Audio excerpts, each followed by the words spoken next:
Good morning, good afternoon, good evening to everyone, depending upon where you are.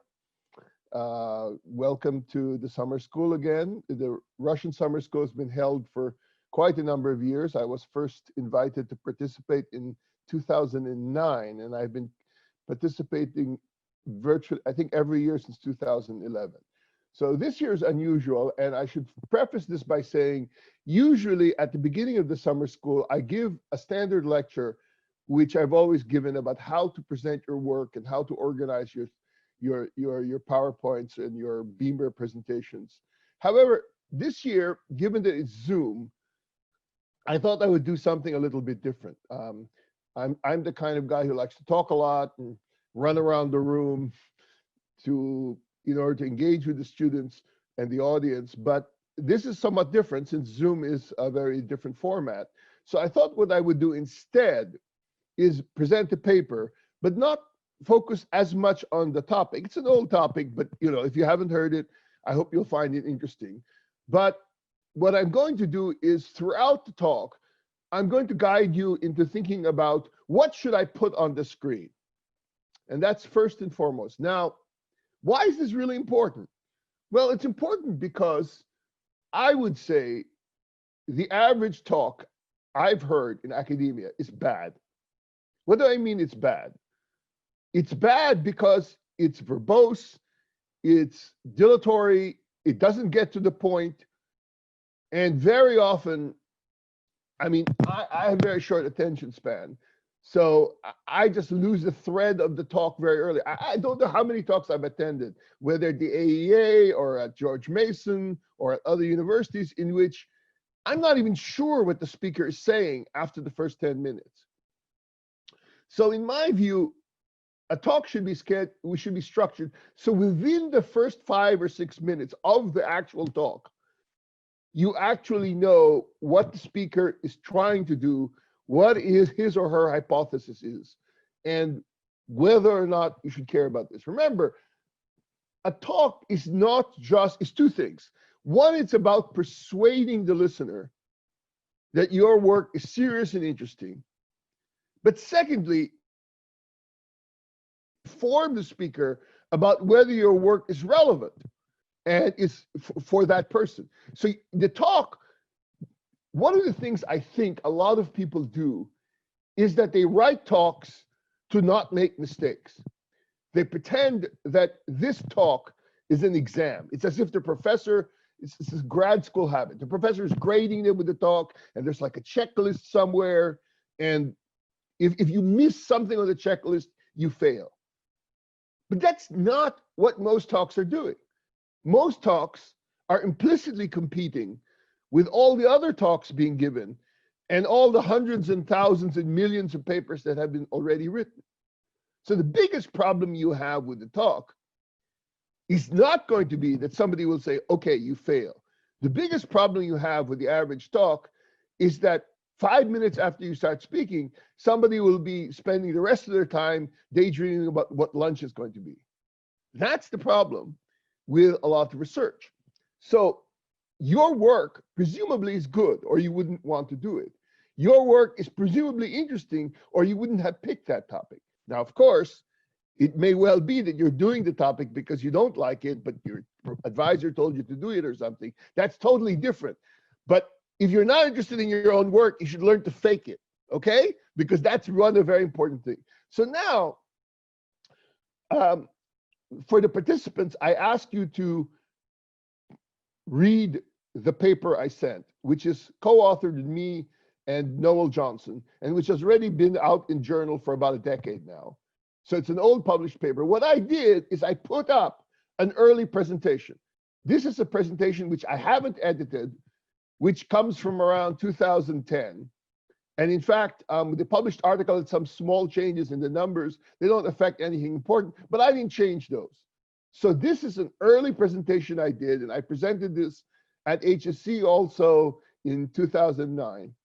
And I'm going to use it as an example of good and bad things, but I'm going to focus on what I thought about as I was making the presentation.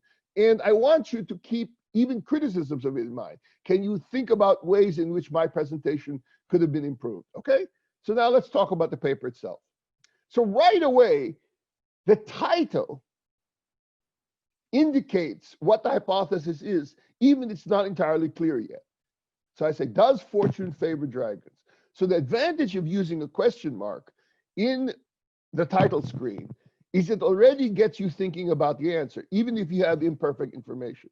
So it gets you focused on what you want the audience to get, which is, what are you doing and why are you doing it? So now I give you the background question. Why do beliefs persist? How irrational are irrational beliefs? How do superstitions about luck or success survive in foreign environments where the beliefs are unshared? So now I tell you the background. East Asians, especially Chinese, but possibly Korean and Japanese, believe that children born in the year of the dragon are luckier and likely to do well in life. Notice, as much as possible, I use only a few words on the screen and I use larger fonts. Larger fonts are easier to read and prevent you from putting too much on a slide. Many people tend to use slides as if they were paper and they're busy conserving paper. I tell people, relative to paper, electrons are cheap. So go ahead and use more slides if necessary to make your point. Do not fill your slides. Many people have, say, five times as much text on the screen as I tend to put even on my most crowded screens. So what's the phenomenon we're trying to investigate? At the time we wrote this paper, there were strong dragon year birth effects in 76, 88, and 2000. Because people who follow the lunar calendar, that was used in the Chinese New Year, but also it's a lunar calendar, so it's used in China. It's used to some extent by people in Korea and Japan and looking at things traditionally, and also by overseas Chinese, Taiwan, in particular, Taiwan, Hong Kong, Singapore, large chunk of Malaysia, which is about 1/3 ethnic Chinese. But interestingly enough, at the time of this paper, the effect was not showing up strongly in China. It was so that's an interesting issue, that the Chinese showed very strong birth year effects, but in China, the birth year effects don't show up till 2000. And I actually have a new unfinished paper. I've been working on this issue, but I'll mention that later. But so this is an interesting phenomenon. Now, you may or may not know that the Chinese zodiac is based around animals. This year is what? Somebody answered. This is the year of the what? Anybody knows? Nobody's speaking. Hello? Anybody want to tell me the answer? Which year is Dragon? No, to this year? What is the year this year? The year of the rat. Right? I tell people that the year of the rat is turning out to be a very unlucky year for all of us. So it's not very great. Last year was my year. It's the year of the pig. That's the year, that was my birth year. Okay, and the idea is that the interesting thing is that in the Chinese zodiac, they have things like the tiger, they have the rat, right? They have the horse, they have several other animals, but all the animals in the lunar year zodiac are real animals except for one, the dragon. And in dragon years, that's considered very auspicious. So what you see is starting, so notice it's every 12 years. So notice that in 64, there's no dragon year birth effect. But starting in 76, you see in Singapore, Taiwan, and peninsular Malaysia, a distinct dragon year effect. Notice this little bump, chunk. This is quite substantial, right? This is a very unusual bump considering how unsystematic most of the other years are. There are variances across them, but only in that year do these have the same thing. And the next year is 88. So you get dragon year bumps. This was established by other demographic scholars, that in 76 and 88, you have these three groups with demographic birth years. What's especially interesting is these countries were countries that were newly industrializing, and the birth rate was falling very rapidly. Right? Notice that even without the one China policy, Malaysia, Taiwan, and Singapore all saw rapid drops in their birth rates. And yet, in the dragon years, there were big spikes, right? Especially notice that Malaysia had this really big spike in 88, and in 76, all of them were similar. China did not show any spikes of the sort till 2000, right? Although there looks like a mild spike in 87 in China, but I don't think that's related to this at all. At any rate, this is what people started out to explain. And one year you can look at this. Here's what the crude birth rates look like in the dragon years, right? So if you look at 76, Taiwan has a big jump, Singapore has a big jump, Chinese Malaysia, that is to say the areas that are heavily Chinese, seem to show a big spike. Hong Kong, interestingly enough, seems relatively flat, although Hong Kong later on showed big birth effects in 88. So by 88, almost all these areas were showing big birth effects, except 34. In contrast, if you look at Malayan pot, among Malays, birth year effects. And that's still true, because Malays, Southeast Asians in general, do not care about the lunar year unless they are ethnically Chinese. In fact, I am ethnically Chinese, but I didn't hear about the dragon until quite late, and my father didn't really care about this issue. My mother was not ethnically Chinese, and so in these matters, as you know, it's probably the mother's preferences that dominate. So, as a result of the dragon year effect, there was strong concern in the home countries about dragon children. In fact, having dragon children causes a lot of problems. In particular, is crowding. For example, places in school and university, especially in countries where the overwhelming majority of the schools and universities are all or almost all public, this issue of being unable to adjust spaces for the students is quite substantial. So there's, in some ways, there's a negative externality to being born in a dragon year if you only consider issues like crowding. So that in many countries, such as Taiwan, in 1988, they actually issued warnings asking people not to have babies in the dragon year. It didn't help much, they still had them. And in fact, once China started having worries about the dragon year effect in 2000, they issued warnings for 2012. And by 2012, all the Chinese heavy countries you saw dragon year effects. Okay, now, before we wrote this paper, there was an earlier paper claiming there was no effect. Wong and Jung in 2005 found no income effect for dragon year births. But their data is from 91 to 95. Too early to show big effects from 76 cohort. If you're looking at dragon year births, the dragon year spike was 76. So they were looking at data on teenagers. So the idea that there's no income effect when you're only looking at teenagers is not very helpful, is it? So that if you sort of say the oldest child who would be available with a dragon year effect by 95 is only 19, suggests that any income effect you did find would be a parental income effect, not a child income effect. Furthermore, cross-section OLS cannot correct for age birth cohort correlation and outcomes. So what did Noel and I do? We had the idea to focus on Asians in the US. Noel was very good at coming up with this because I had actually been working on this project for a decade, but I thought I had access to data from Taiwan. But in the end, despite promises, that specific data was not released to me. So I had to switch to something else. So what did Noel have the idea? Let's use educational outcomes of Asian Americans in the US born in 1976. In particular immigrants, but we also had some non-immigrants who were born in 76. And what we did is we used the pooled cross-section data of the US current population surveys of 2000, 2002, 04, and 06. And we had birth years for all of them. In particular, the big focus is on the following. We had what you might think of as a triple difference in difference effect. We basically had to separate out the effect of Asians versus non-Asian immigrants, and also versus the US overall population.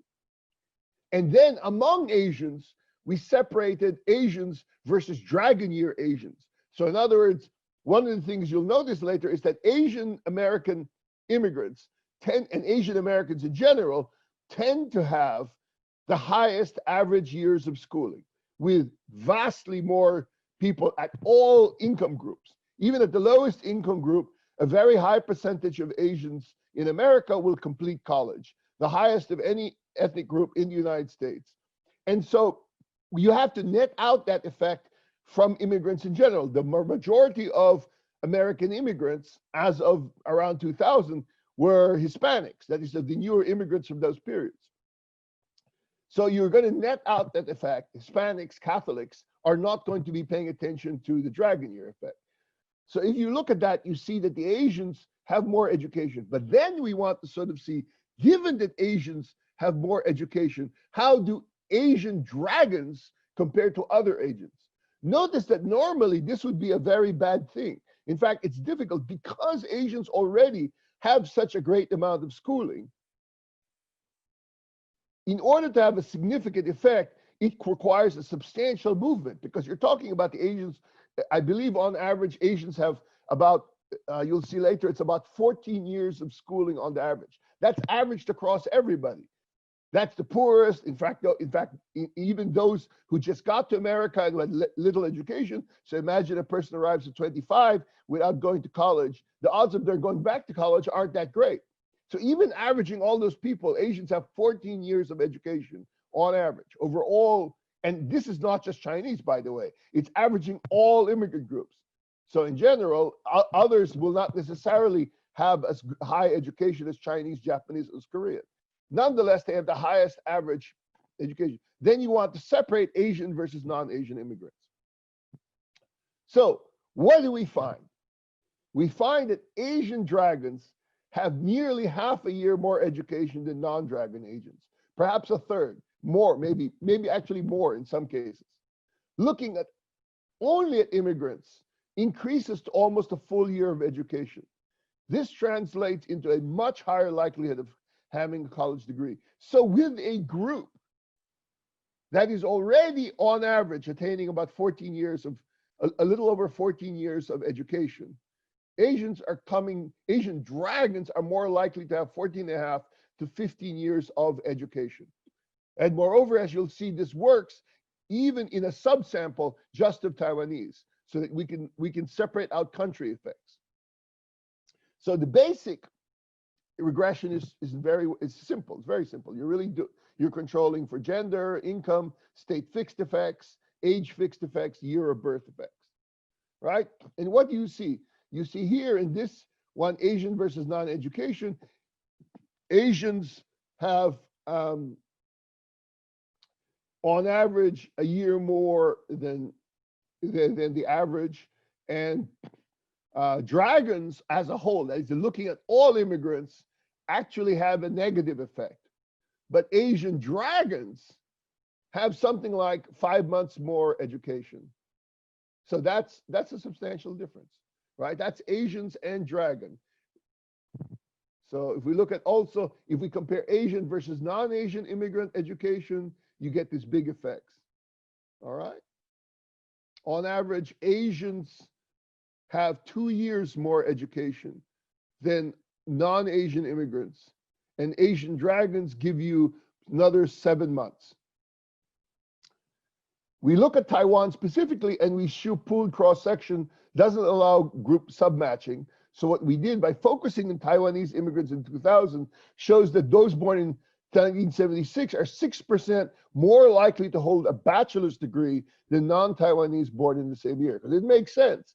Once you have over 12 years of schooling, one of the biggest effects of extra schooling is a reflection of the probability of, it increases the chance of actually finishing a college degree.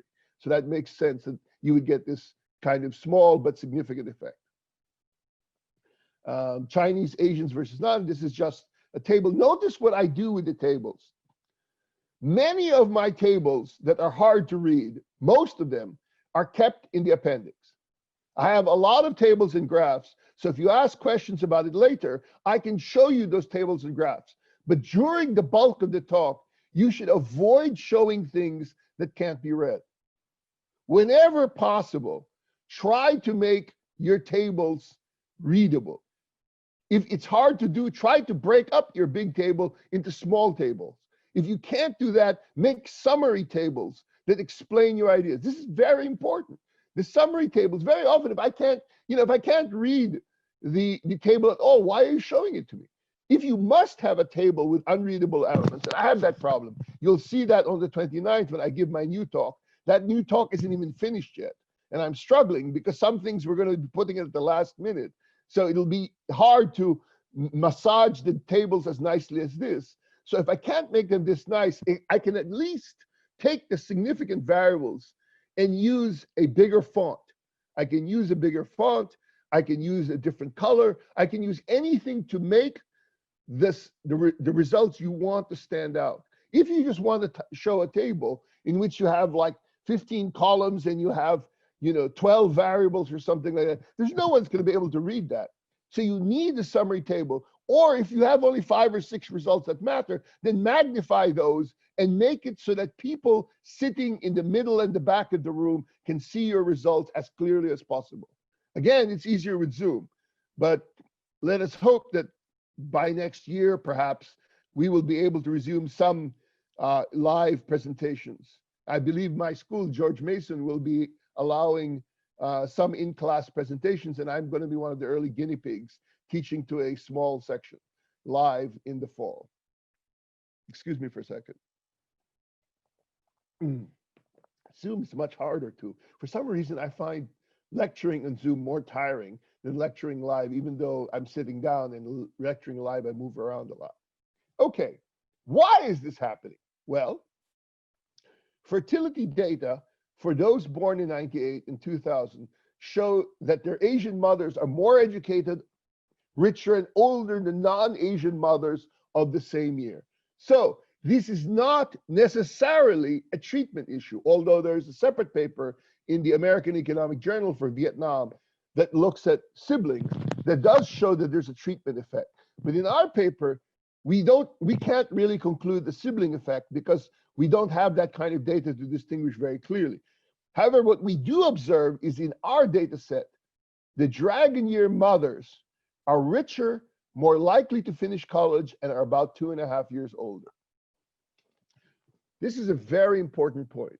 One is it suggests that the mothers who are having dragon babies have more assets. That is, more human capital assets, more financial assets, and more life experience. Now, they are also, I believe, likelier to have fewer kids. So if you add all that together, you have to think about why this is hard. Having a dragon baby is not a trivial decision, especially if you're in a family that's only going to have, say, 2 kids on the average. If you have only 2 kids on the average, most mothers probably have 1, maybe 2 opportunities in their birth, the years in which they want to give birth, to have a dragon baby. For all intents and purposes, if you get married at 25 and want to stop having children by 40, the likelihood is extremely high that you will have only 1 effective. You might get lucky and get 2, 1 at each end, but the likelihood is you'll only have 1 year to have a dragon baby. So in order to have a dragon baby, you have to try to time your births. But of course, births aren't even guaranteed. So timing your birth for a dragon baby is quite difficult. It requires patience. It requires willingness to wait. And in fact, if you have 2 kids before the dragon year comes, you may choose not to have another child at all. So all these things suggest that it requires both an interest in supporting this superstition, and it requires paying attention to when you're going to have children. My guess is when everybody's poor, the dragon baby is the last thing they're going to worry about. It's not a surprise that before 1976, you do not see birth year effects. So this is very interesting, because if you think about it, this is almost the opposite of the standard older sociological claim about with higher income and modern development, people become less religious. Now, to the extent a superstition is tied to any kind of religious belief or any kind of traditionalist belief, this is the opposite of what happens.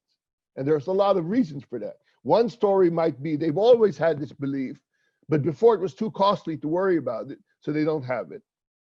Alternatively, maybe in a world with diminishing beliefs, signals of ethnicity or signals of things that are make you think of this cultural unity or something that's a marker of your culture or ethnicity may become more important. This may be relevant also for immigrants who want to stand out relative to the crowd. But for many of these immigrants, their children were born abroad. Some were where the dragons were born in the United States, some of the dragons were born abroad. But you can also think about the fact that immigrant families and Asian Americans in general, even non-immigrants, may have an interest in signaling to their in-group cohort that they are sort of ethnically similar in some way, that they share the culture, they still share the cultures of the homeland. These self-selection effects suggest that parents seem more able and willing to adjust birth strategies. Conclusion. See, I told you this would be fast. It's only half an hour, and we can talk about presentation more. One, the dragon superstition is self-fulfilling. Why? Because if, on average, dragon children are going to come from families who are wealthier and more educated, the kids are, on average, going to be wealthier and more educated. So if you don't observe the causes, all you observe is that dragon year babies are more educated or wealthier, you will perceive that there is an effect in which you say, dragons are lucky. So this is self-perpetuating. And moreover, that the dragon year births come in wealthier countries, making the demographic transitions. And of course, I already mentioned the effect of the dragon ladders. What are the possible extensions? Can you hear me? My audio is popping in and out. Somebody say something. Tell me, can you hear me? Can you hear me? Yes? Wade? Yes. Yes, yes. Good. Yeah. Because Nice. on my own, somehow, my audio was bouncing up and down. I couldn't hear myself. No, it's perfect. Okay, great. So, one of the things we want to ask is, do later generations continue to have preferences for dragons? If we can follow immigrants once they come to America, do their children tend to have dragon babies, etc.? Can we look at those things? Second, do dragon babies earn higher incomes in the long run? That's very important. Are there marriage effects? So are dragons more likely to be married than non-dragons? Is there a difference between boys and girls? For example, in some cultures, there are negative years, but it's not universal. So as far as I know, only the Japanese think that the tiger year is very unlucky. And when I've talked to Japanese women, they say, yes, women born in the tiger year feel they have less chance to get married because Japanese men think they are tougher or fiercer or something or wilder. So that at least in earlier generations, dragon year women are less likely to be married. Second, why are the mother education effects so large? To put this in perspective, there was a paper done looking very carefully at the role of mother year births. It was part of another paper on the effects on education and other kinds of demographic variables. And the surprising thing is that among, I think, immigrant families and also even among Americans, mothers who are very have a year or so more education, in fact, in some cases it was as much as 2 years more education, only had an effect on children's education of on average 1 month or 2 months. So in this case, the dragon year birth is having an effect that's several times higher than that effect. So there are a lot of studies that show mothers who are more educated only produce kids who are on average 1 or 2 months more educated. So there is a mother effect of education on children, but it's not that big. Whereas the dragon year effect is bigger. And anybody who's looked at a lot of demographics and education will know how hard it is to have any kind of treatment with a big effect. Also, one of the things that happens is that once you have enough dragon babies and there's a big effect in the mix, does this weaken the parent quality effect? So you would expect perhaps in a small country, like say Singapore, which has very high, as they get to the point, Singapore now has very high average incomes. It may well be that the mother income effect may weaken to the point where dragons look just like everybody else. If dragons start to look just like everybody else, does that kill the superstition? Finally, I will advertise that I have unfinished research with Melanie Xie on the rise of dragon birth effects in the People's Republic of China. One of the things we're looking at is when we've debated different titles for this paper. My jokey paper title is "When Did China Become Chinese?" Because China had no dragon year birth effects. But starting in '88, a few cities in China stopped to show dragon year effects. And by 2000, there's a big noticeable demographic bump in China itself. So it's clear the dragon year is very strong, but we find that most of that effect is happening on the coastal cities and many developing areas. And our preliminary research is that we're showing places that with rapid economic growth and with large influx of immigrants, which is a proxy, that is to sort of say domestic immigrants, that is migration from the countryside to the city, that's a proxy for improving prospects. They tend to have stronger birth year effects than other parts of China. So it's not necessarily the more traditional per se. They may be the one who are more traditional who have the opportunity to indulge this belief are doing that. But we're not yet finished with this paper, and we're waiting for the latest round of news from China. In fact, Melanie are debating we should even wait for 2024 to finish this paper, but we'll see what happens. Why don't I take a break now? You can ask me questions, and then I can continue talking about either answering questions about this paper, or I will talk some more about how to present. Thank you very much. So the floor is open for questions. You can have a look to the chat. We have several questions there. Yes. Where am I going? Should I stop sharing? Let me look here. Let me stop sharing. Woo, long chat. Let's look at the chat. Okay. Here we go. Well, somebody asked, what is the reason for selecting dragon as the only zodiac animal? As I've explained, as you've seen, the dragon is the only one which shows consistent cross-country birth effects. There doesn't seem to be, I think, aside from Japan, as you see in the tables, we look, there's no very strong effects for the dragon year that cross across multiple countries.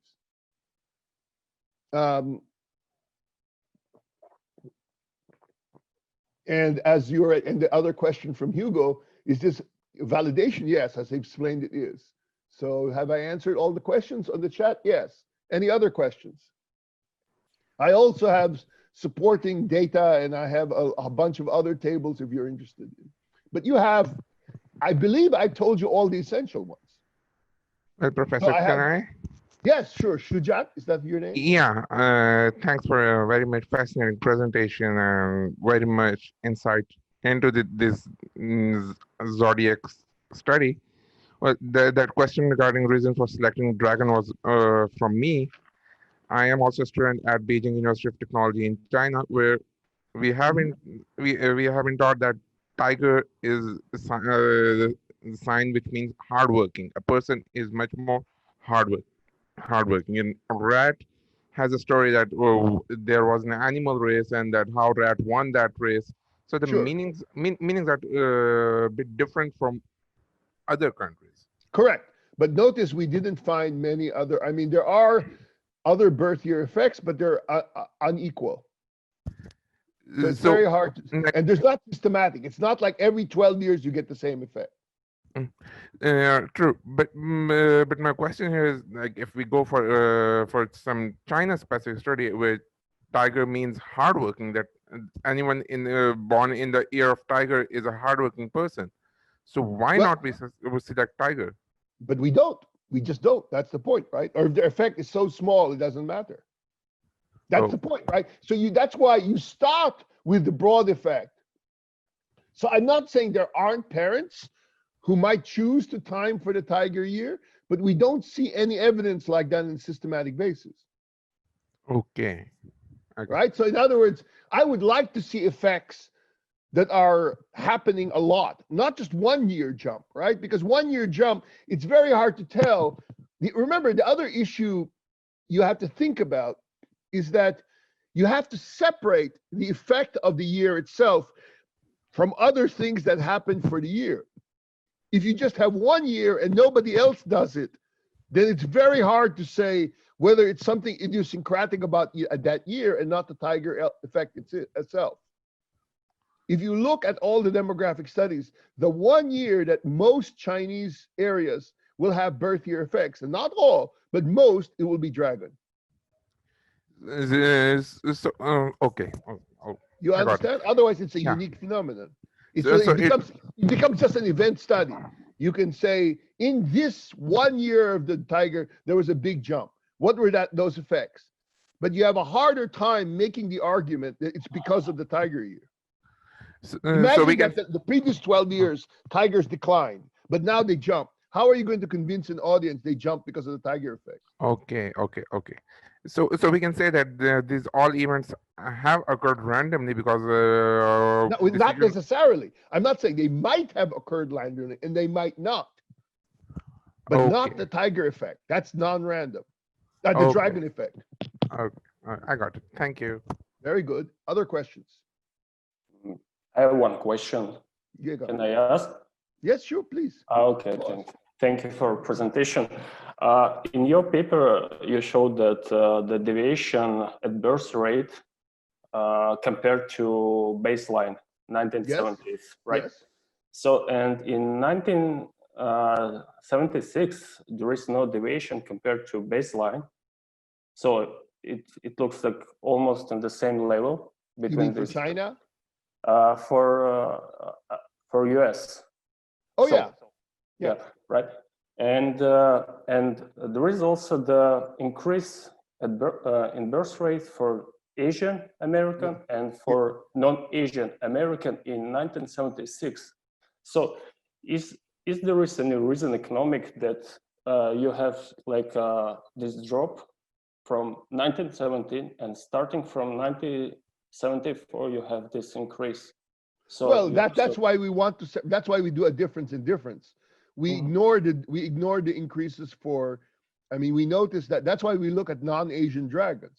And so for non-Asian dragons, there's no effect. So if there's an increase for non-Asian dragons, it's unrelated to the dragon year issue. Mhm. That's why we're looking at Asian year dragons specifically, as you sort of see, the birth effect. There's no birth effects. There's no birth education effects for non-Asian dragons. Mhm. And for American dragons. That's exactly the point. That's why it's a kind of triple difference in difference. Sure. That's what you're trying to figure out. Okay. All right? Yep. Very good. Other questions? Are there questions about presentation? Was the presentation clear? Oh, somebody asked, how can you connect your research finding with policy recommendation? Could you please speak something on this? Well, I'm not sure I have a direct policy recommendation first, but clearly one of the policy recommendations, it's not a recommendation, but a policy debate. This is Kedar Vishnu's question. The policy debate in places like Taiwan was, should we discourage the birth year effects? And for a long time, for about 12, 15 years, the Taiwanese government wanted to discourage them.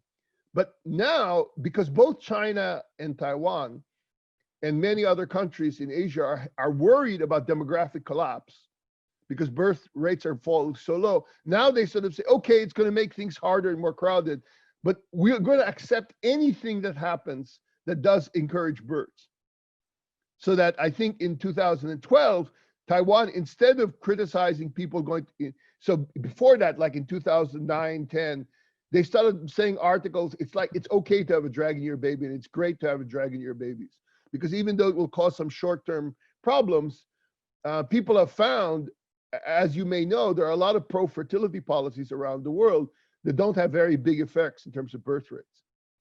And especially they were having trouble, I think, in particular, Asian countries, in particular, I would say Taiwan, China, Singapore, have worried a lot about the fact that educated mothers are less likely to have babies. That's a worldwide phenomenon. So basically, as far as they found, the dragon year seems to be the only thing that seems to induce Asian educated mothers to want to have kids. So that now it may well be they're just shifting from other years, but for whatever it's worth, the authorities decided they're not going to start fighting this trend and just accept it and try to, in fact, encourage it to continue. So that's the only policy recommendation I can think of. But the other issue I have is that one way to think about it is that there are also a lot of unintended consequences Today, we spend a lot of time thinking about policy effects, but many policies, treatments have strong externalities with other things. We're debating issues like crime right now, policing, education, healthcare, and many of those things, people only focus on the main effect or the main thing they want, and they don't think very hard about the spillovers. Right now, many colleges are temporarily removing the SAT, including 7 of the 8 Ivy League schools, plus Caltech and some others. And some say will be temporary, but this entirely, and I fear that that will have unintended consequences in the future, et cetera, et cetera. So I think there's a lot, if we don't understand the structure of why people are choosing and what the equilibrium is going to be, it's not a surprise to me if people make policy recommendations, especially for something complicated like birth rates, which will be very strange. Okay. Other questions? Hi. Yes. Hello. I'm Serafima. I'm currently in Santiago in Chile. So first of all, thank you for your talk and happy birthday. So it should be a bit strange to, to discuss everything in Zoom, but we live in strange times. Yes, I'm not a driver. Yeah, go ahead. I have a couple of questions. Probably I was a bit lost in the presentation, and it might be the important point, since it was a lot of countries data, and at a certain point, like whom we're comparing with whom. Yes, a bit. But what I want to ask is related with the China. So you do have in 80s, I think they start to apply the one-child policy, right? Correct. No. Yes. And even so earlier. Even earlier than the 80s. The one-child policy was much earlier, the 70s. So basically, because I was thinking, okay, so once they start to apply, do you have like dragon year before the application? Or no, you can see the data. The Chinese data, there's no dragon year effect at all. Yes, so that's what was surprising. I was thinking, like if you start the policy, probably the policy, kill the effect in a way. No. No. Before the policy, there was no effect. In fact, before the policy, no one in 64, nobody had a dragon effect. No country. Okay. So the point is that's the point, is people did not see dragon year effects going back 100 years. The first year in which you have a big dragon effect is 76. And it happens in about 3 or 4 areas. Okay. Okay? But what would be the intuition? Like why they need the luck in 70s? And remember, before the 70s, these countries were super poor. Taiwan was a very poor, just think about it. Many of the countries you think of as rich today, Singapore, South Korea, Taiwan, Hong Kong, they were all very poor in 1950. Very, very poor. Yes. Right? Yes. They were much poorer than China was 30 years ago. Okay? So even China in the 80s and was richer than many of these countries were after World War II. And before the war, they were even poorer. Sure. Right? So that means one of the things we're observing is that poor people don't have time to worry about dragon babies. Poor people have more babies. In fact, what they do is they don't plan the evidence is poor people don't plan so much their babies. Remember, having a dragon baby, excuse me, on purpose requires planning, and they're not doing that. They don't even have very good helmets on this. Yes? All right. But in 70s, because I don't remember the growth rates for this region. They were very high, very high. Taiwan, in the 70s, not in China, but in other. By the 70s, they had the jump. Yes. Like they had 10 years of 8 to 10% growth rate every year. Between about 61 and South Korea had the highest recorded growth rates of any countries in history. About 9% growth year for 20 years. Sure. 20 years. In fact, I think Korea and Taiwan, right, may have gone from 60 to like 65, 95, 95, about 30 years of 8% growth. So it's extremely fast. All right. Let me Yes. go to the next question. So, Yes? Mhm. Is it Thank clear? you. Good, thank you. yes, Let me yes, see. it's fine. Let me answer quickly too. Shujat asked, why not fathers?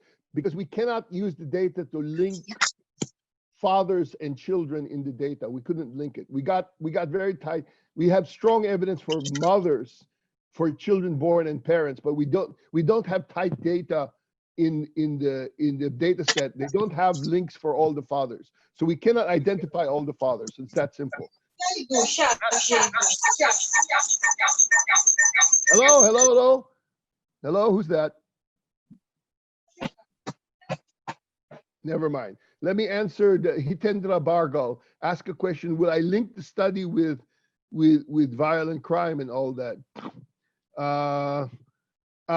That is something very different. The crime drop, most people think, is related to things like average age in America and other things. Also, it may well be the decline of crack.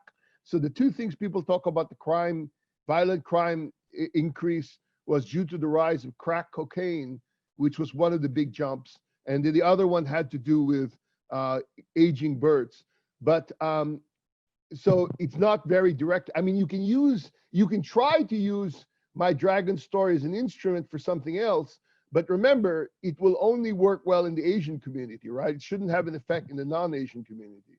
Secondly, Dubner did link to my article. If you Google it, in Freakonomics on the New York Times, they posted an article about this paper. So, and there is, in fact, Dubner interviewed me for a radio talk. So a kind of econ chat. So if you Google Dubner Nye interview, you will find another discussion of the dragons. So anybody interested in hearing a podcast on this can find my discussion with Freakonomics author Stephen Dubner online. Other questions? Is there anything you didn't like about my presentation? Serafina said it was too many things, I was too fast. Let's see. What was the rationale behind the government's warning? It was the crowding. So what was happening in 88 is that, in 76 and 88, in places like Taiwan and Singapore, hospitals were getting super crowded. And moreover, school, imagine that in 1 year, you're planning for, say, let's say an average high school will have 1,000 students entering, or 500 students entering that high school, and now suddenly there are 600. How do you fit that? And the answer is the warning didn't seem to make a big difference. It didn't seem, maybe a little, it's hard to tell, but because you can't directly compare to the previous years, but there's no strong evidence that in 88, it had a big difference at all. So that's my answer to Shujat. If you're interested in, I mean, if you Google Dragon Babies China 2012, you'll see pictures of kids in the hallway with no place to put them. They'll have like 12 babies lying in the same tray, or 10 babies all lying up together, because there's not space in the hospitals to accommodate all of them. So that's the big problem. If everybody has births in the same year, just think about what's going to happen to applications to grad school. If everybody this year delays their application for grad school, or half the people who delay their application for grad school start to apply in 2021 to PhD instead of 2020, and then you are going to apply in 2021. Now think about what's going to happen to the applications for grad school. Get the picture? Shujat, do you understand? That's very much like what happens with dragon years. All right, thank you, Shujat. Let's talk some more. Other questions? Nothing? Nothing? This is your chance to ask Hugo. me. Yes, Hugo. Usually, since you mentioned to make comments about the presentation, I like to end what's the implications of this research, you know, why the dragon babies, what is important about the dragon babies. Yes. And usually it's not just dragon babies, but Correct. how can I use it for other things? How can I, you know, what's the relevance of this finding? to other Well, things, and well, maybe you. I tried. Thank you, Ugo. I tried to do it, but I should have emphasized it some more. One of the relevance of this finding is to this debate on secularization. So it used to be the assumption that everybody would be more religious. But as you can sort of see, religious beliefs, superstitious beliefs have the belief that everyone would necessarily become less religious with wealth and development seems to be only true for mainline organized churches. So for example, even to this day, the Western countries are becoming less religious, but there's a subgroup of people in even Western countries who are trying to deal with evangelical beliefs or other beliefs, or there might be, so for example, for Jews, Judaism is both an ethnic marker as well as a religious belief. So some people might adopt Judaism not because they're primarily interested in religion, but they feel it's a marker of their ethnicity. Similarly, what you're seeing here is a case in which one possible explanation for this is that as people grow richer, there are pressures as you're growing richer to not worry about religion or not worry about superstitions. But this is one case in which older and more educated people are likely to follow the superstition. So if you look at this issue, is that when you get older and more educated, part of what's going on is it may well be that people are trying to compensate for some of these pressures and they find more need for some religious belief.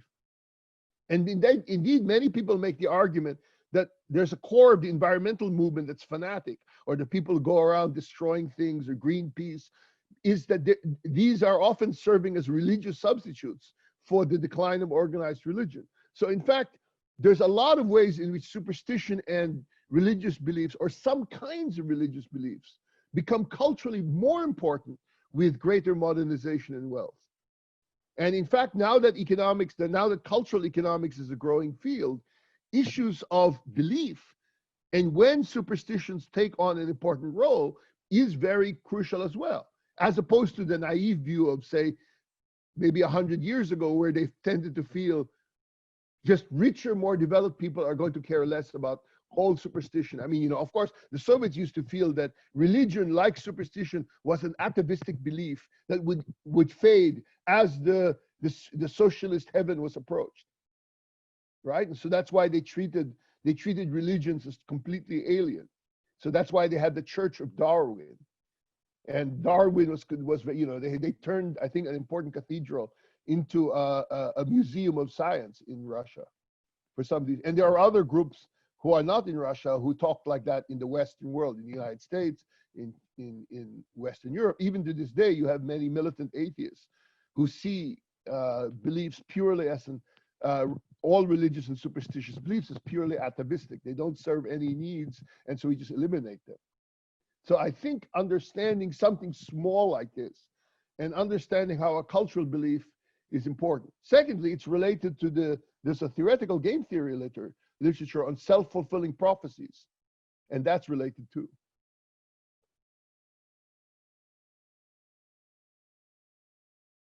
Andrei Ilevsky asks me, is there information since when this belief about the fortune of dragon exists? I believe I'm not a historian of this subject, but people said it goes back at least hundreds of years.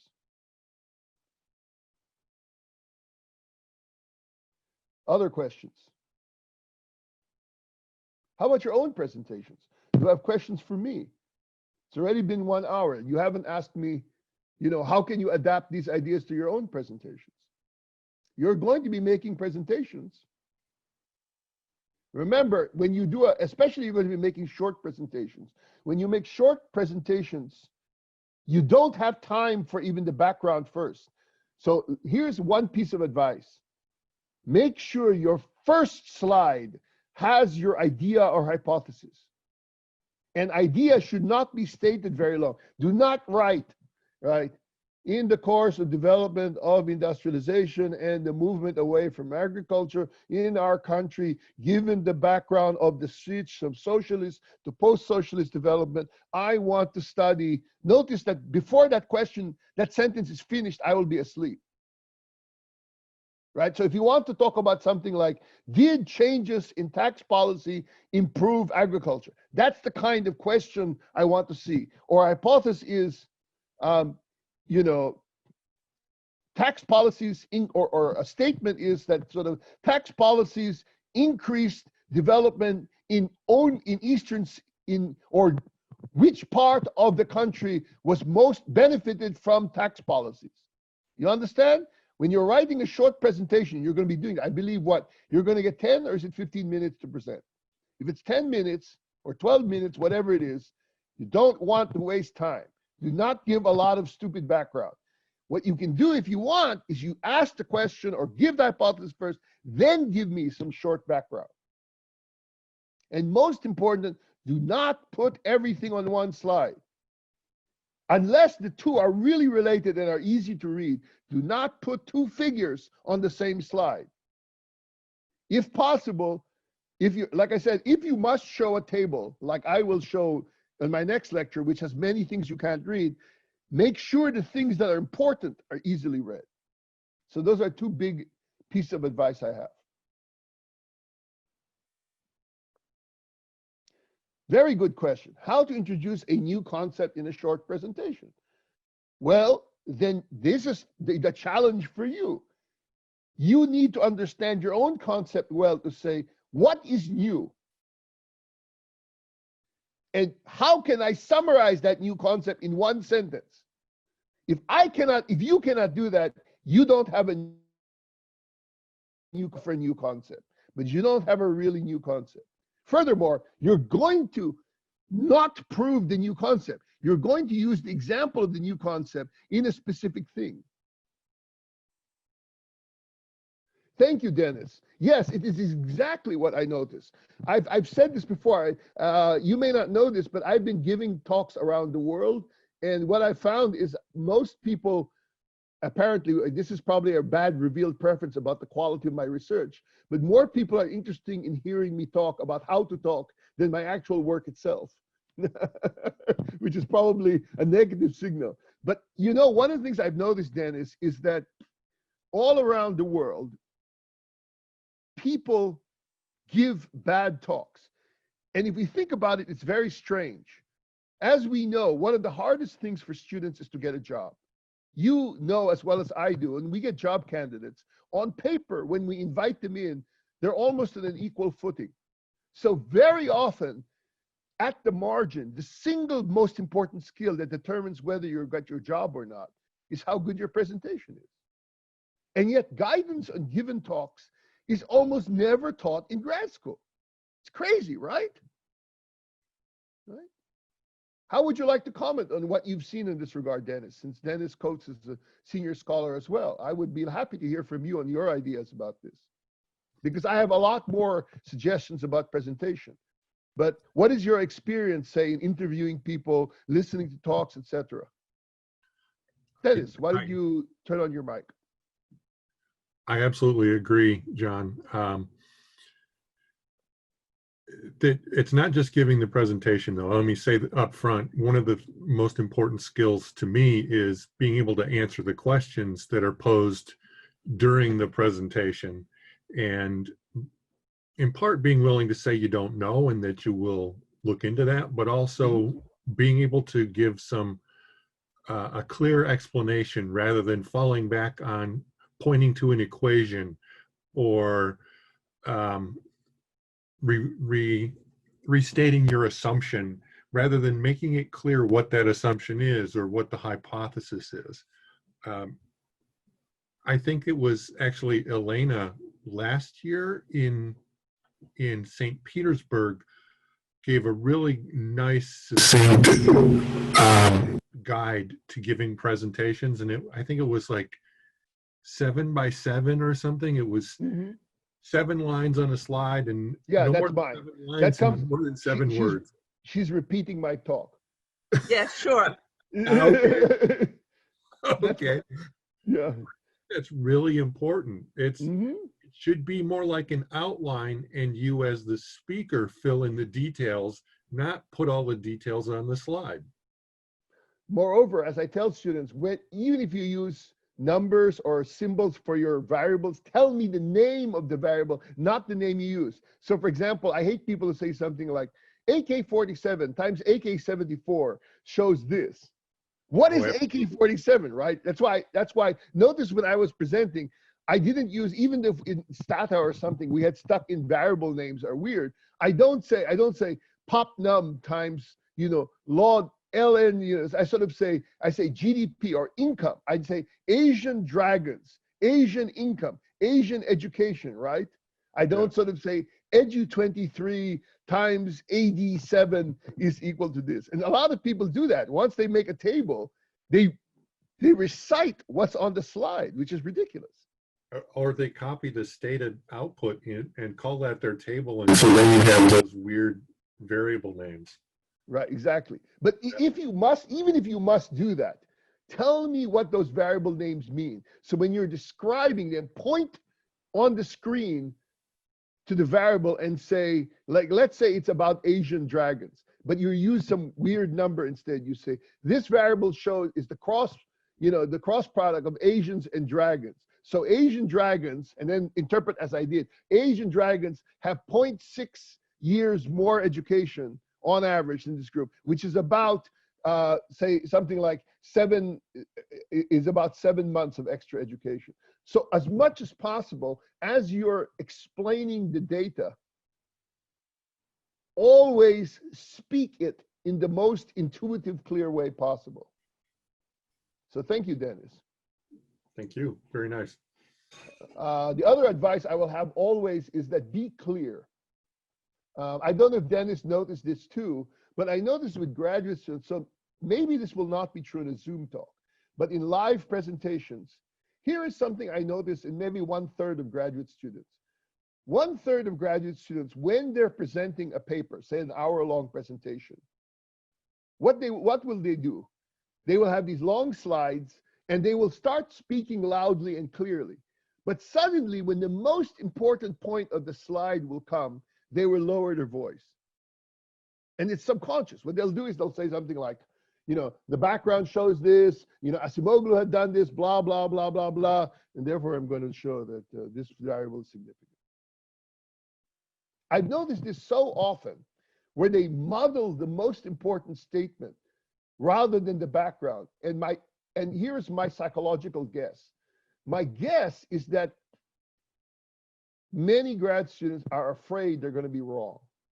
So subconsciously, they hide what they're going to say. They try to make it unclear because they don't want someone to say they're wrong. They would rather people not understand them than say they're wrong. At least this is my, back pocket psychology. I'm not a psychologist, but I'm just sort of saying what I observe is that people often do the opposite.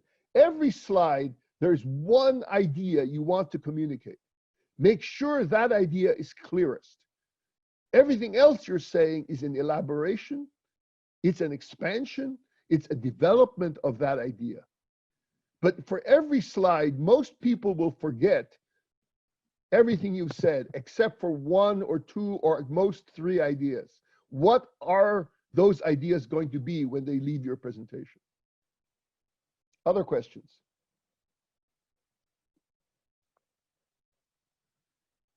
Anyone else?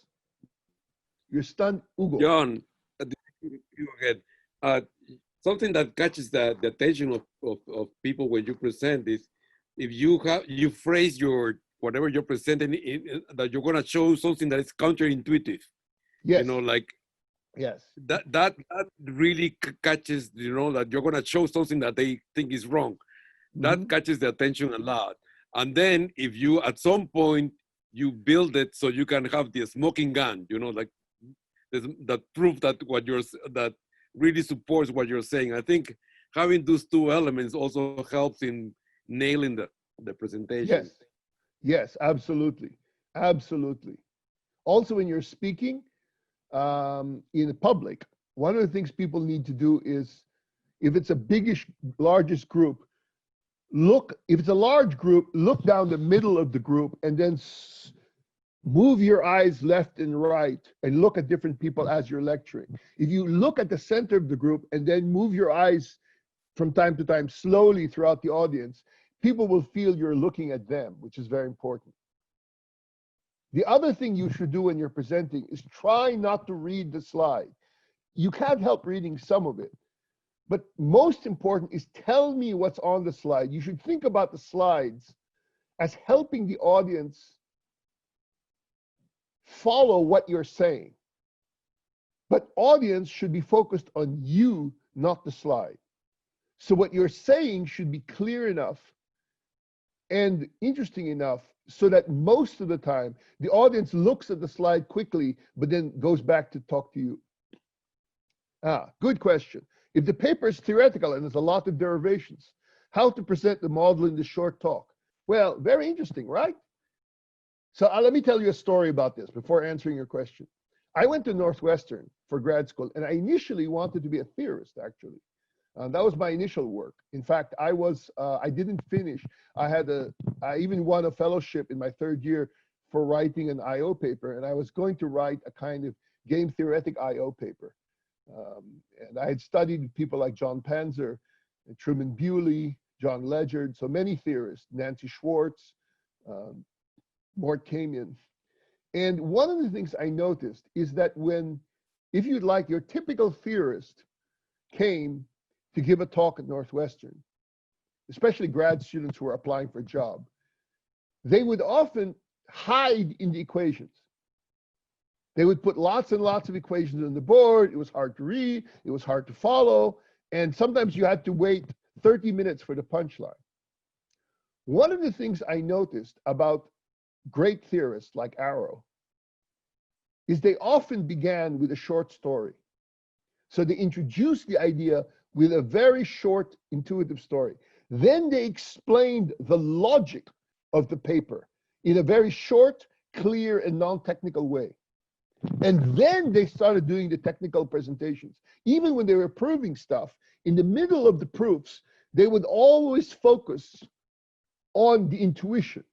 This equation is this, or this is the framework, we're doing this, and then blah, blah, blah, and then they would like skip the details. They would show the details, but they would skip it, and they would go to the next thing. And then this lemma follows from this.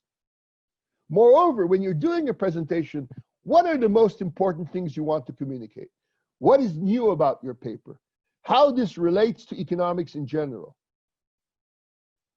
How this is potentially testable? It's very important. Not all theoretical papers are testable, but many are. What are the testable? Moreover, this is the tricky one. What part of your theoretical presentation is the most important assumption you're making? So when you explain that at the beginning and you bring it back at the end. In other words, what assumption did you make that if you change it or remove it, your paper is going to be different? Most of your assumptions, ideally when you're doing a theoretical paper, most of your assumptions are simplifying ones that are not important. So those are the assumptions where you could say, without loss of generality, and you say that at the end, you say something like, of course, I assume this, but most of these other things don't matter very much. However, it is critical to my paper that I assume X. The way to present a theoretical paper is the way to watch a theoretical paper. When I'm listening to a theoretical paper, I often don't have time to follow all the details. Most people can't follow all the proof very rapidly when they're listening to a 1-hour talk. But what you can do is you can get an idea for what are the critical assumptions driving that paper. In some sense, what is the motor that's driving the outcome? And if you can't make that clear as a speaker, people won't get that as a listener. And once I know what is the motor driving the paper, then I can ask relevant questions. Is that a clear answer? Other questions?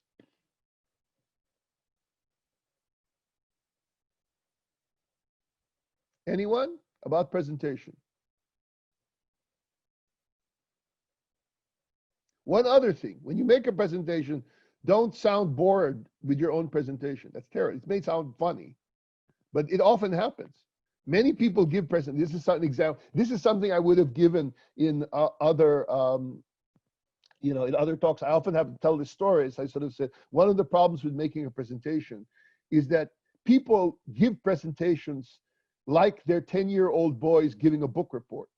What do I mean by that? What is the revealed preference of most 10-year-old boys giving a book report in school?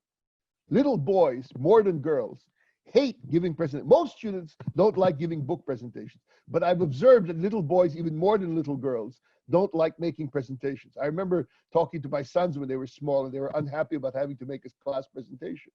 What do little boys do? Let's say they're making a presentation about Tom Sawyer by Mark Twain. They get up there and they go, my paper is a paper about Tom Sawyer's, Mark Twain, blah, blah, blah, blah, blah. And, you know, a bunch of people came and, you know, Tom helped them, like got them to paint the fence for him and pay him. And then, you know, many people came and he had friends with Huck Finn and the slave. That's the end. Thank you. Now, when you hear a presentation like that, you need to ask yourself the following. What is the revealed preference? Does the boy who talks like that want to give his talk? The answer is no. What the presentation is telling you is what is the revealed, what is the hidden subtext of that presentation? The hidden subtext is, I am in hell. Dear God, let me escape. I am in hell. I am dying. Please let me go home. Why is my teacher torturing me? That is what you get by hearing such a presentation. So when you give a presentation, you don't want to give the impression that my talk is boring, it's only for nerds, and I'm not even interested in my own presentation. Do not be afraid that people will not understand everything you're saying. The most important thing is for you to make sure they understand enough about what they're saying to decide if they think you are wrong and right. What happens if, as in my paper, I leave out many tables? Some people might say to you, oh, but did you do X, Y, Z? And the questions and answer. But that's actually a great moment, because if somebody asks you about something that you left out of the presentation, but you already have, you say, in fact, I've already done it. Then you show the slide. So I have like 15 supplementary slides in this talk. And if somebody asks me a question about one of them, I can say, yes, I've already done it, and show it. That shows a lot of skill, both because it shows you know what to present, but it also shows you also have done a lot more that you can show if it becomes necessary. So there's a question here from Valeria Stefanienka. What do you think whether it is needed to put a lot of illustrations into the text? It's not needed so much, but illustrations like figures and graphs help make clear the ideas. You don't put illustrations just because you want it to be pretty. You want illustrations either to break the monotony, because too much text can be boring, or to help give some information. So my suggestion is to put only a little illustration, unless it shows you something important, like a very important map or something of that sort. But, you know, and you sometimes an illustration at the beginning or in the middle is useful because it reminds people, especially at the beginning, an illustration can suggest in pictures what your words are telling them about what you're studying. So for example, if you're studying water power and you're studying water utilities in history, say you're looking at 19th century Russia and early water plants, then if you have an old picture of a water plant from the 19th century, that's useful because it makes people focus on the idea that this is a historical talk. Other questions?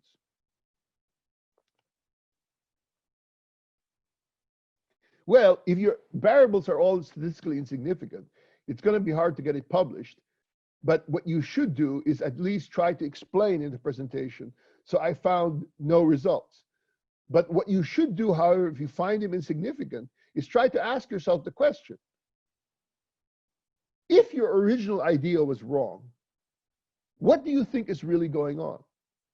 In rare cases, finding something is significant means the opposite is true. That is to say, you say, does this, you know, for example, you're trying to prove that this tax boost had a big effect on labor force.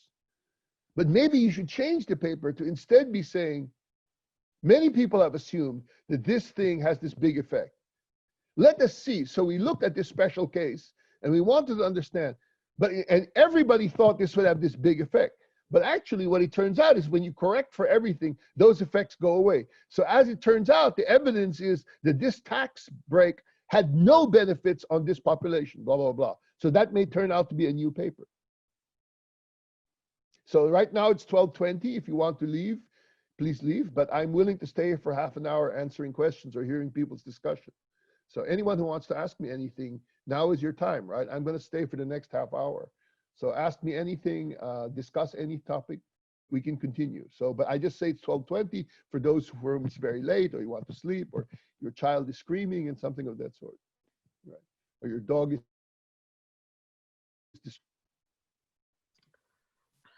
Thank you for all those who listened and are going away, and let's continue. Any other questions? Can I ask you to tell how you're usually preparing for the presentations?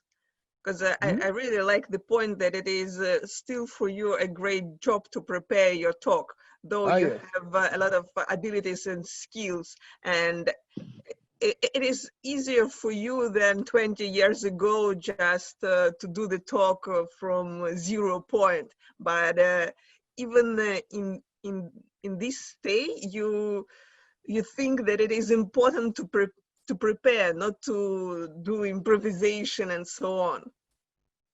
Can you comment on this? Yes, my internet connection is unstable. Maybe I should leave and then come back. I will leave, come back, okay? I have something wrong with my connection.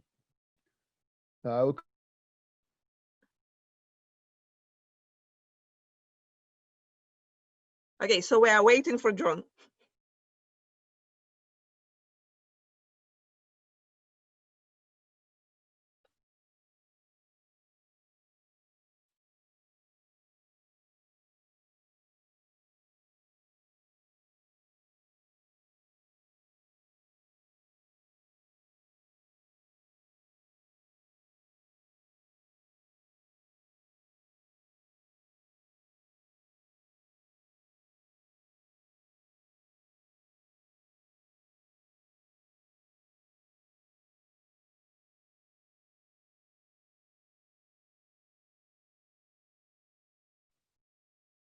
So could you hear us? Yes, now I can hear you. Okay, so Lena, I will answer that question this way. So let me, for example, this is a very good time. I was very nervous about giving this talk. As you know, I've already presented this paper many times. But why was I nervous? Because I know that Zoom changes the relationship. One of the things I even tried to do is I bought a professional quality condenser mic, like the one vloggers use, to try to record my talk. But what did I do? I did experiments before. And I found there's a big difference between the mic from this stupid thing and from my fancy mic when I used to make a podcast at home. But I found that Zoom somehow tends to filter all the microphones so they sound more similar. So for example, when I tested it, I found out that the difference between the fancy mic and the cheap mic was almost zero. It was very slight. So that means that's useless. That couldn't do anything there. So then I also practiced just talking and recording myself and listening to my voice. You should do that, by the way, when you make a presentation. My recommendation to all students is, how much time do they have to present, Lena? Lena? Elena? Sorry, I need time to switch on the mic. Sure. How much time do the students get to present? This year, 5 minutes. Only 5, okay. So if you have only because we 5 have minutes, 5 persons and we need to give them feedback. Right. So we. No. But what I'm telling students is the following. If you have 5 minutes to present, then it's really important. Present and record your presentation to each first, and then watch the recording. Watch yourself make the presentation. Listen to yourself. Very often you will spot the problems before anybody else. So before you do your final presentation, make a presentation just for yourself at home. Record it and watch and listen to it. And if you think to yourself, oh my God, I'm embarrassed, I did this, I did that, oh my God, I forgot this, then you should fix it and practice. That's why you should practice. I practice part of my talk even when I do this. I don't do the whole talk, but when I'm doing like a shorter talk, I do the whole talk. But in my case, every time I give a talk, I first give practice talks to myself. Even when I don't record them, I do them in front of a mirror, just so that I get them right, because I'm thinking very hard about the pattern of my presentation, about the rhythm and the cadence of my speech. Even the way I talk is different from normal conversation. Because I cannot emphasize things with my hands as much, because I cannot look at people. One of the things I hate about Zoom is I cannot look at people's eyes. And when I look at people's eyes, I can tell whether or not they're following me or they're getting lost. With Zoom, I can't do that. So with Zoom, it's almost like I'm making a podcast or a video cast. I'm making a vlog for myself. And I have to hope the people listening are getting what I'm saying. Now, let me see, there's a chat here, question here. How to structure the extended abstract. Yes, from Serafima first on the abstract. Absolutely. The shorter the talk, in fact, I would cut out almost all your discussion of the literature, except to sort of say, my literature my paper contributes to a large literature, and just put parentheses and don't read them. Put the 50 names or 20 papers you're going to cite, and just sort of put in the parentheses, but don't read it. So you say, my paper builds on work by blah, blah, blah, blah, blah. You don't say it. My builds on paper work by Acemoglu and others. By assuming a different variable, or my work, that's it. Try to reduce your discussion of the literature in your presentation, in a 5-minute presentation, to 1 or 2 sentences at most. And try to leave most of it out of just tell me enough in the slide so I get the idea. Now, as far as the structured abstract, so the extended abstract is different from the abstract you're going to include in the paper. The abstract you include in the paper should be short, under 150 words, ideally. Lots of journals will not let you put more than 150 words for the abstract. So you need to practice. The extended abstract, you need to think about it as a mini paper. In an extended abstract, so the best way to write an extended abstract is first write a short abstract. Pretend you are limited to 150 words. What does your abstract look like? In fact, it's even better. Pretend you're limited to 100 words. What does your abstract look like? Now, after you finish that 100-word abstract, you think and you tell yourself, what parts of that abstract should I elaborate on? What things should I explain the most to make the ideas in my short abstract clear? That will give you your extended abstract of about 1 page. If it's longer than 1.5, the same thing. You try to go from a short abstract to 1 page or 1.5 page abstract for extended abstract. You're basically sort of saying, if I can't fit all my paper, how much can I fit in a short paper? But think about it, you're giving them an abstract so they know what you're doing, how you're trying to do it, and what you think, excuse me, your results are going to be. That's all. Other questions?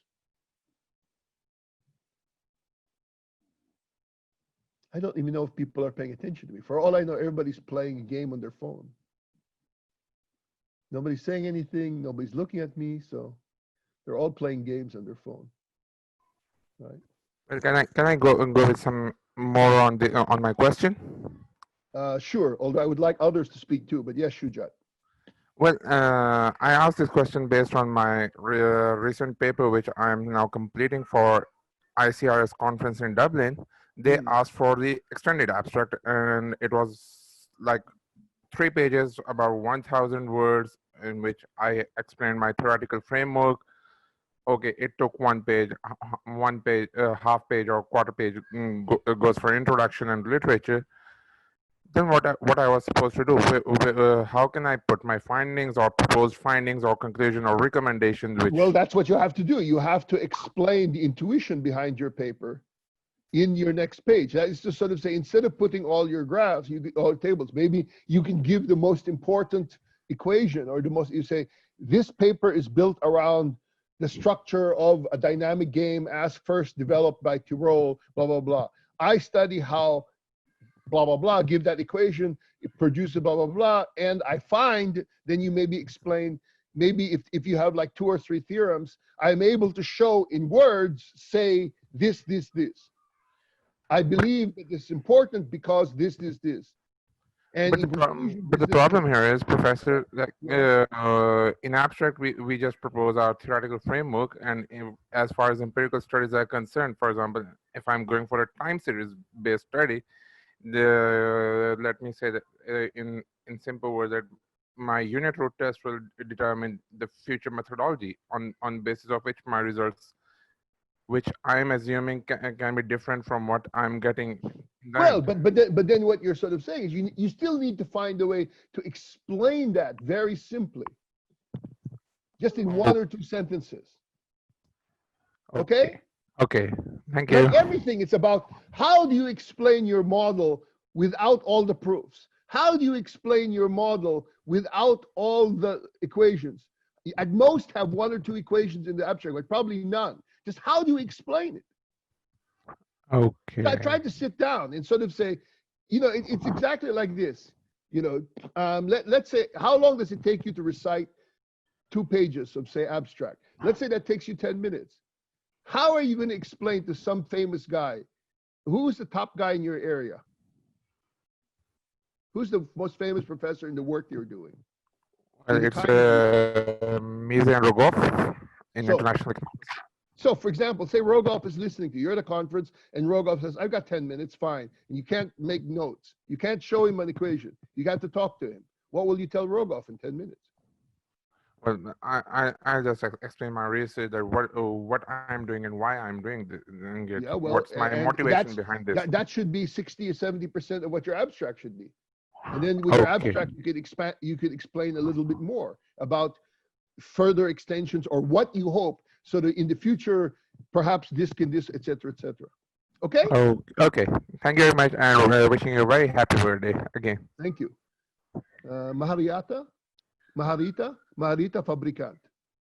What's